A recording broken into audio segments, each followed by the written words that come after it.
Hello everyone, welcome back to my channel. My name is Kaycia. I create skincare content, fitness content, beauty content and lifestyle content because I'm a diverse girl now. I used to just do skincare and acne and really focus on that, but I'm starting to branch out. So please enjoy this video of me doing my acne safe makeup look. So I started off with my CeraVe moisturizing lotion, and then I used my LED face mask, which I am aware looks very bougie. To be honest, I bought this in the Black Friday sales. I used it. I'll have a video on it, to be honest, but I've not seen something drastic with my skin. I keep it on for 20 minutes. It indents in my nose, which is a bit annoying, but I have seen some results with it. So I'm now priming my skin. This is not the acne safe part. This is just because I wanted my makeup to last. So all the products will be linked down below, but the acne safe element of this video, let's get into that. That comes with the base. So I'm using the Roche Posay Effaclar Duo Plus Unifiant. Yep, that's my French. That's as good as it gets. So this is a tinted moisturizer, but they also have a non-tinted moisturizer version. For me, this color works perfectly. I'm lucky to say that because unfortunately they only have 2 shades, but you can still get the non-tinted version. So I will put on the screen what this actual moisturizer does, how it can help.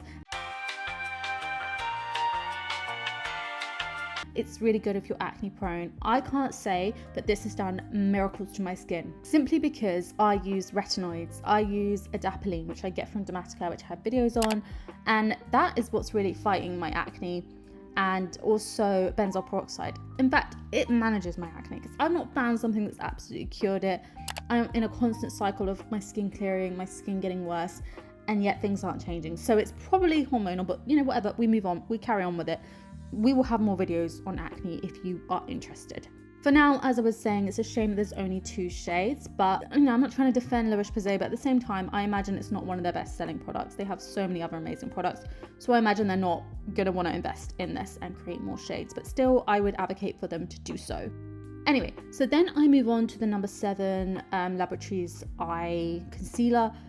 I'm not really fussed about my dark under eyes or anything, but I do just want to incorporate more skincare into my makeup. So this is a nice concealer that has certain ingredients. Again, I'll put them on the screen because I can't remember off the top of my head.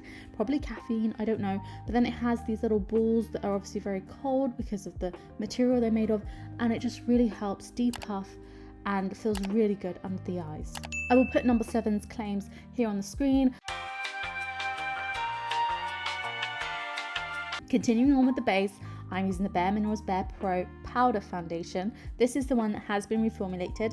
I prefer this with a powder puff. It does come with one, so I'm imagining that's what they advise for you to be using, because with a brush, it just has so much fallout. I have a whole very detailed video of this foundation because you can use it wet and dry. I tried both. I prefer it dry, and I also prefer patting it in with the sponge. Products will be linked down below, and also the shade. You can see how it is helping with my post-inflammatory marks here. It just adds a really nice complexion, like overall good base. And that's what I meant to say about the La Roche-Posay one. It doesn't provide a ton of coverage. It just helps with evening out the complexion. And then I like to go in with the foundation to add more coverage and build up in areas that I want to. So the idea is that this foundation, as well as the tinted moisturizer I have shown you, have benefits to help you if you are acne prone or have oily skin. Now, I can't say how accurate these things are. I don't know the details, ins and outs, but I do work in marketing and I do know a bit about how you can put your product forward and how it can help you to reach the people you're trying to reach. So in terms of the claim non-comedogenic, I've seen many things here online with dermatologists saying that that claim doesn't actually mean much, and that something could be non-comedogenic for someone, and then somebody else, it could actually break them out and cause lots of acne. So how do we kind of work our way around this? So I'm going to remain talking about the skin whilst I get on with my eye makeup, but again, products will be linked down below. I'm going to do a nice shimmery eye using the Charlotte Tilbury Bella Sophia palette.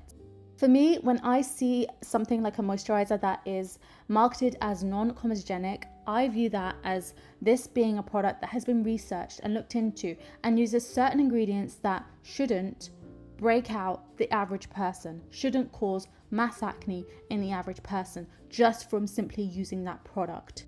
For me, that could be the foundation that I'm using, that could be a moisturizer, that could be a powder. And generally, I've seen marketing terms that have non-comedogenic, hypoallergenic, good for people with allergies, and they shouldn't irritate the skin because, as we know, acne and inflammation come hand in hand. When your skin is inflamed or irritated, you are much more likely to experience breakouts. When your skin barrier is out of whack, you're much more likely to experience acne breakouts. And same with oils. When there is excess oils on the skin, it can help clog the pores and trap bacteria and again lead to acne. So in my eyes, if something is saying non-comedogenic, I'm still going to check what ingredients are in there with the knowledge that I have to understand, is this really, do I think this could be worth the investment if it is more money than say one that isn't marketing that way? Or is it, in some cases, I do also feel you've got to be realistic. Is it that companies are just slapping on that label of non-comedogenic when it's just an everyday moisturizer and there's another moisturizer that is exactly the same, but it just isn't using that marketing claim? Anyway, back to the makeup. I'm just continuing on with tight lining my eyes with a dark black eyeliner. I'm going to do black on the waterline and just carry on with a nice eye makeup. I'm going for shimmers and golds and glitters today. On the topic of this non-comedogenic, acne safe makeup, what does that actually mean? To me, it just means using products that I feel for my skin are hopefully preventing or helping with my current acne. This could also go into hyperpigmentation as well, or post-inflammatory marks. If there's certain moisturizers that have specific ingredients and they're also tinted, so they could also be providing coverage for the skin, I'm all about it. I am about it, and I am happy to buy those products and try them out because acne has been the bane of my life for the longest time. I am somebody that has used a foundation before that was just not right for my skin, and it did break me out. And although I'm acne prone and I'm like, I know when I'm about to get my breakouts, I also can really see when I've used something very specific that's new and I get a lot of new breakouts. It's not fun. Do you know what's even harder as a makeup lover is the NARS Sheer Glow foundation is absolutely gorgeous. And I bought it because it just looks like your skin, but so much better. But the problem is it was not designed for my skin. It's not designed for oily skin. It was not meant to be. And I should have known that when I purchased that as a consumer. But I loved it so much, I bought it anyway. And guess what?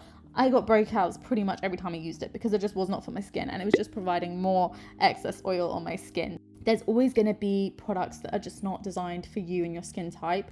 And I feel like with acne, there's so much more out there that just aren't going to work for this kind of skin because you get inflamed easily, your pores get clogged easy. I think we have to remember that acne skin doesn't act as normal skin.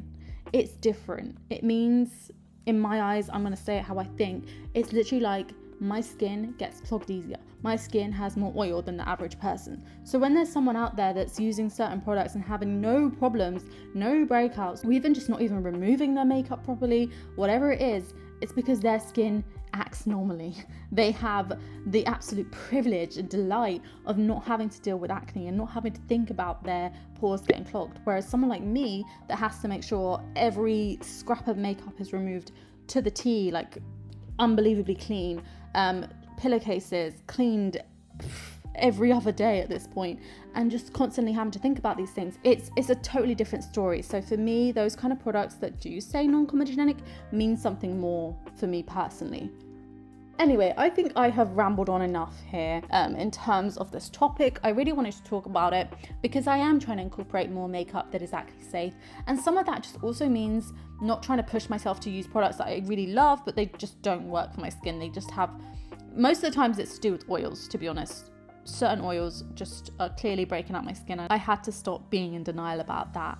I recently tried a foundation from Maybelline which had clay in it, and that's to obviously help, to what extent I can't say, but supposedly to help draw out impurities and excess oil from the skin. I'm all for it. It's good, you know. I am happy to try these products and see how they work for acne prone skin. Also, sometimes it's about texture because people with acne have more texture. So you also want to look for certain products and certain consistencies and try things out. So I'm all about doing makeup and considering that I have acne prone skin, oily skin, textured skin. So please do let me know if you enjoy this kind of video, if you want to see more acne safe makeup products or me trying them out, seeing if they are acne safe. Please let me know.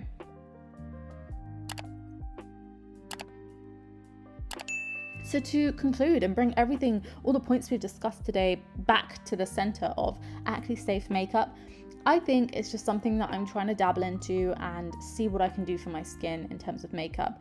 But it's not something I'm going to absolutely become obsessed with, because I already have enough to deal with, especially with acne prone skin. So please see the finished look. I hope you guys like it. I'm obsessed with the lipstick, by the way. It is Charlotte Tilbury's Lucky Diamonds.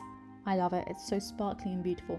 But this is the finished look. Thank you so much for watching. So I'm zooming in here so you guys can see a bit more of the actual texture and marks behind the foundation and tint. I hope you guys really enjoyed this video. Please don't forget to subscribe and check out my next videos, which will be on the screen now.